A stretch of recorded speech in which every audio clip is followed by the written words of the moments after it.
Okay, so this particular tutorial, all I want to do is try and keep things quite simple. So we're not going to try and do an entire robot. We are quite literally just going to take this rear component over here, essentially this section over here, and try and create this and structure this in such a way that allows us to switch on and off modifiers to try and get to the high and the low. So if we zoom in carefully, you can clearly see that it's got a normal map on there, and that normal map is ultimately giving the illusion of detail where it's not present. So what we'll do is we'll take it into max and we'll give it a go in terms of adding the necessary edge loops to create a high and a low. So the way you want to be trying to do things is trying to structure individual components. So note that we're not trying to do big large cohesive shapes all welded together. Think of things in the real world. Things are made of individual components and then model accordingly. So what we'll do is we'll take this and we'll add the necessary edge loops via the modify stack and then create a situation where we can switch on and off high and low and then alleviate the potential burden of retopologizing at a later date. So this is very rudimentary shape, very simple to create obviously. So we'll effectively convert this into a high resolution and a low resolution.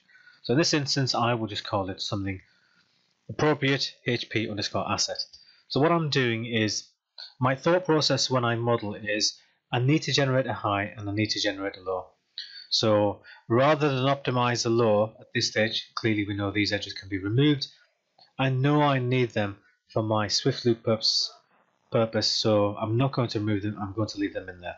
So I'm almost modeling it with the intention of it's going to be my low poly, but it's going to be my low poly with the sufficient number of edge loops to allow me to turbo smooth and Swift loop at a later date and then not have to reinvent the wheel and do everything again from scratch at a later date. So try and end up in a situation where you create another editable poly modifier, call it underscore HP underscore support loops, so high poly underscore support loops, and then just add in the support loops, whatever they need to be. So in this instance, it's safe to say that it's a simple asset to add high poly support loops, but clearly you can see that I want the support loops on the core edges here to define that shape and try and make it smooth on the edges so there's no sharp edges. So I'm just going to go Swift loop and I'm going to quickly whiz around and do this. I'm not going to be overly concerned about trying to get it absolutely perfect. You find that in many instances it's not going to make much of a difference if you spend forever trying to get every single component perfect. So what it's doing at the moment is I'm trying to put the edge loops on there, but it's going a bit weird. As you can see, I'm trying to put a loop on this, but it's almost doing it on the back. So if that's the case, we need to make sure that it isn't inside out. The actual asset is an inside out. So object properties, turn on backface cull, press OK, and there we have it. It's not going to work because the asset is inside out. So that is a common issue that some of you may face when using Swift loop. Just flip that and then proceed with adding in the edge loops. So if it's not doing what it's supposed to do, check to see that it is in fact the right way around. So the way the support loops work is always in bunches of 3. So essentially a support loop adjacent to the core loop. So effectively, if I was to put one here, we have that one there, which is number 1. Then we have number 2, and then we have underneath it number 3. So as long as you can remember that you need to have 3. 1, there's number 2 already present, and 3. And that process will need to be applied to all the areas where we'd like almost like a soft chamfer on the edge. And then just whiz around and add in the necessary edge loops. So we'll add one in there as well. One there. If this asset was really complex, what I would do is I would just split off a half and then essentially just do one half and then use mirror afterwards, rather than duplicating the process in many times over. But in this instance, it's relatively simplistic, so we'll just whiz around. That appears to be okay. We can test that now just by hitting turbo smooth and see what it does. If anywhere is missing the edge loops and we've missed out putting them there. Not an issue, we can always add them at a later date, but by turbo smoothing it, it will immediately tell us where we need to add or where we're missing. That's absolutely fine, I'm quite happy with that. If it's the case I wanted to stop the bunching up of edge loops at this point over here, then what I would do is redistribute some of these loops so it spreads out the curvature. So what I could do, in this instance I'm actually not going to do, well I'll give it a go in terms of for the purpose of you guys, but I actually quite like that segmented look. So I think that would actually benefit it. Just stops it being a bit of a dull, boring curve, and I think having that in there adds a bit of visual interest. But if it was a case that I didn't want that, then what I would need to do is in my low poly support loops, or my high poly support loop should I say, if I was to select the individual areas, so if I double click on that loop and then deselect everything else, I'm just going to turn on constrain by edge. Make sure I've already got that one selected, and I'm going to redistribute that and pop it in the middle. Likewise, double click on there, make sure that one is still present, that one remains the same, that one remains the same.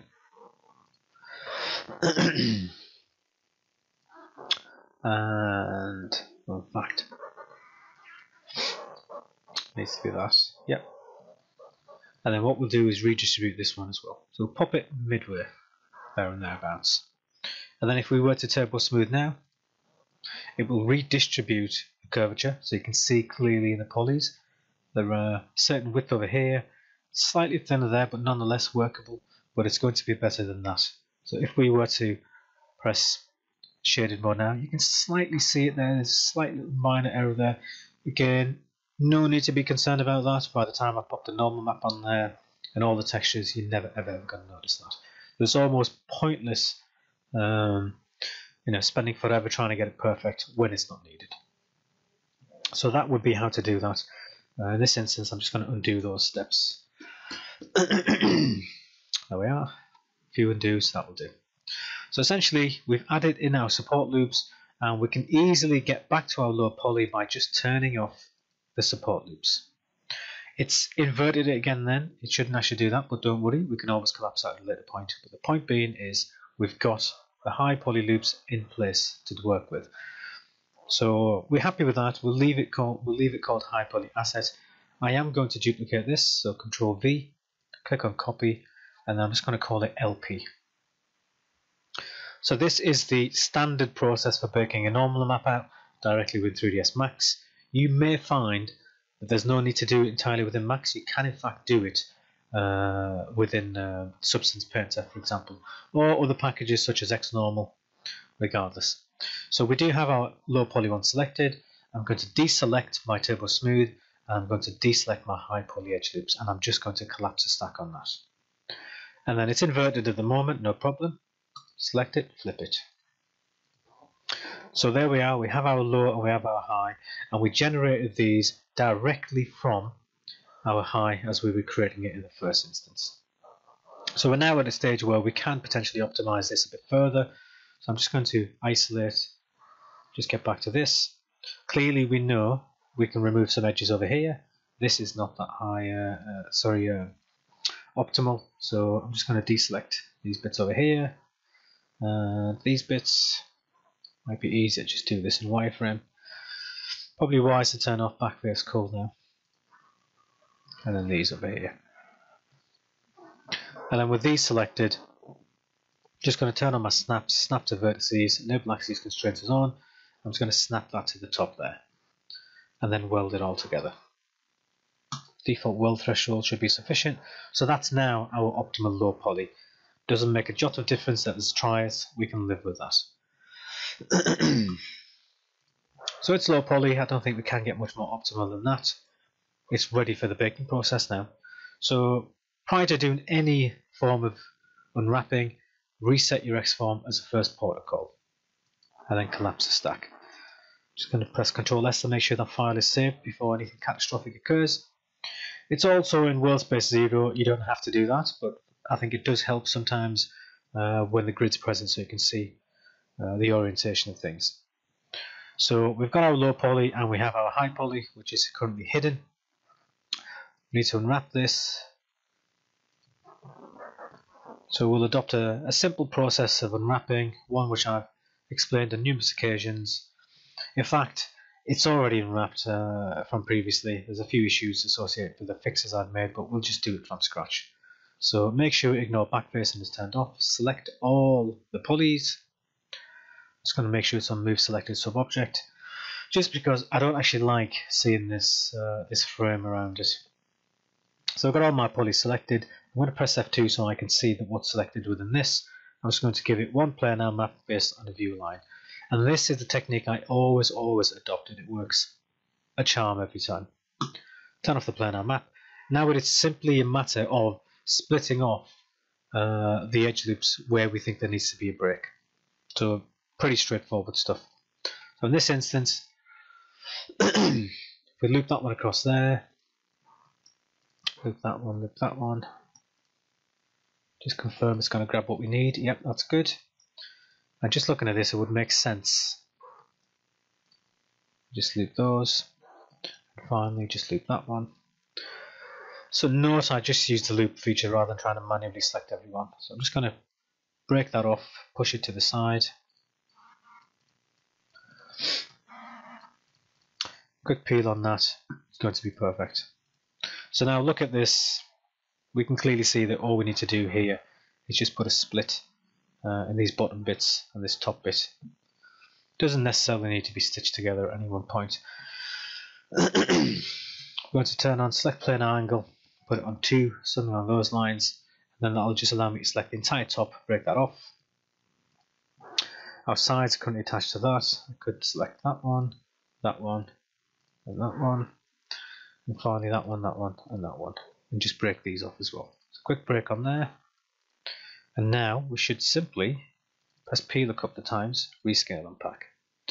It's hardly optimal in terms of the UV layout at the moment. Obviously your asset would be vastly more complex than this, and you would need to pack all the UVs accordingly and manually move it to optimize it. But for the purpose of this, I'm just going to leave it as is. So we do need to make sure nothing is inverted and nothing is overlapped. So select inverted and select overlapped, and that's good to go. So let's just collapse that, and now we should be able to bake this. Press Ctrl S again, unhide all, make sure we've got our high poly still present and it's named appropriately, HB asset, and we've got our low poly. So with low poly enabled, selected, sorry, click on projection map enable, pick your high poly, and don't forget we need to save the file, and lo and behold, son of a mother. Don't worry, these things are happen. You can giggle all you want. And now it's not going to work end on my luck, so let's just open that bad boy back up again. So I'm glad that happened, because that demonstrated a clear fact, which I do reiterate many times. It can crash whenever it wants to, and it will. Even though it's a remarkably straightforward, simple scene, it didn't like it. But because we were clever and a bit good about our scene, we just made sure that we saved it before we did any of the projection baking. So that there should have, it should already be unwrapped for us, because I saved it before it crashed. Great stuff, it's now present. So it shouldn't crash now, he says. Unhide everything again. Make sure we've still got our 2 individual assets, and try that again. So 0, render texture, enable the projection. Now it's going to work. Pick the high poly, tell it what you want to bake out, in this case a normal map, add the element, tell it where you want to bake out to, so in this case the desktop. I'm just going to overwrite this file over here. 2048 is fine. I know it should bake okay, it should, but generally speaking, if it's a case that you've got many objects, do not do the first attempt bake it at 2048 by 2048. You could wait 45 minutes only to find it's riddled with errors. So naturally, common sense would say 128, 512 by 512 as an initial test. But it's only one asset, so we'll stick with 2048 by 2048. What we can also do to try and eliminate some of the aliasing issues is just turn on our Hammersley setup on here.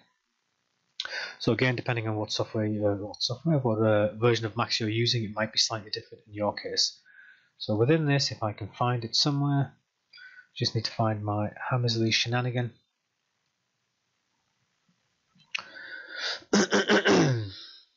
Which is in here somewhere.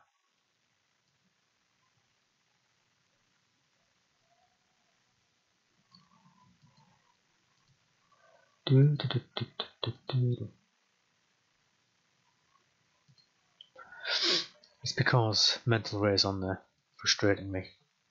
Why, I do not know. So make sure that your renderer is on default scanline renderer. I never ever use Mental Ray, so why Max is suddenly revert to that? It may be because it crashed and it's reverted to its previous original settings. I'm assuming that is the case. So enable global super sampler, filter size is fine, just agree with that. Agree with the defaults. The cage, shaded point to point and reset, and then just adjust the value of the cage so it exceeds the boundary of your high poly. So something along those lines would work quite nicely, and then quite simply just hit render. And at this point here, to be fair, I'm just going to cancel that. Why is to save it? So I've saved it, and then just do that again. I do have 4.5 gig processors and 64 gig of RAM, so it's going to do things relatively quickly.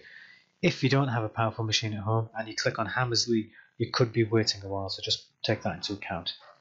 And let's just confirm that that has baked properly. Copy, okay. What I didn't do was I didn't sort out my smoothing groups. And what's going to happen now is when I put my normal map on, because I didn't have my smoothing groups sorted out on this low poly, my normal map's going to be buggered. But that's absolutely fine, because this is all part of trying to understand what happens if you do not set up your smoothing groups in the correct way. I've also got a nice cup of coffee which is currently gone cold, so excuse me. So reflection, no, bump, normal bump. It is 7:30 at night and I've lost the will to live, but hey ho. So normal bitmap, and then just define that one on the desktop, LP normal, assign that, confirm that you are using 100%. So that has been assigned, and we just confirm that that is now working correctly. Paranoid, assign it again.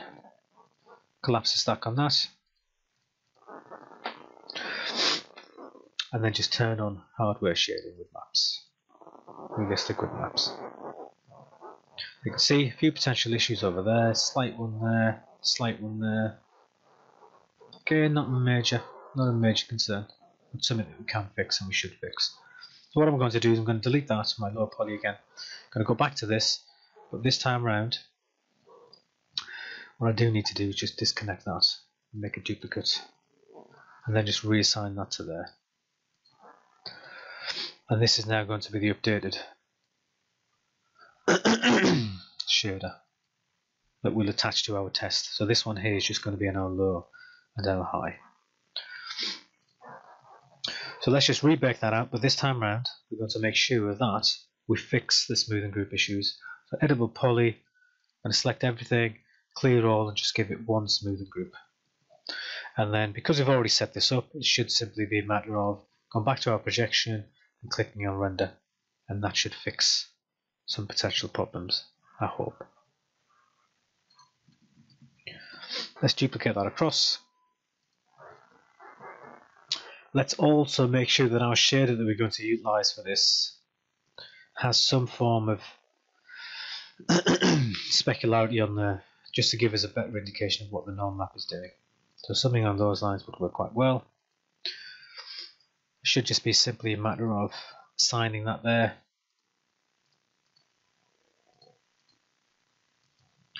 Confirm that we are using, we're not, make sure we're using 100 again, and then just collapse that. Turn on realistic with maps, and there we are, that's better. So let's just hide that, just get back to this. So you can clearly see the norm map is on there and it works quite well. So that in essence is the most basic procedure for baking out a map. Essentially making sure that your modifier is set up in such a way to enable you to switch between high and low where applicable. It's not the case that you'll be able to do every single time for every single asset, but at least try and get into a position where you can disable some modifiers and get back down to a low poly variant. Otherwise, what can happen is you will spend forever and a day double clicking on chamfer loops and edge loops here, there and everywhere and swift loops, and you'll spend forever deleting them and deleting them and deleting them. And there's almost no need, because the idea is that you think about it in advance, and then you accept the fact that if you're clever with it, you can quite literally avoid a whole load of rework. So that will do for this particular tutorial. I am going to give you this particular max file. I want you to give it a go in terms of baking it out. Obviously, if you've done this before, probably no reason to do it again. You can just crack on with some more advanced assets. But that's the general process. Okay.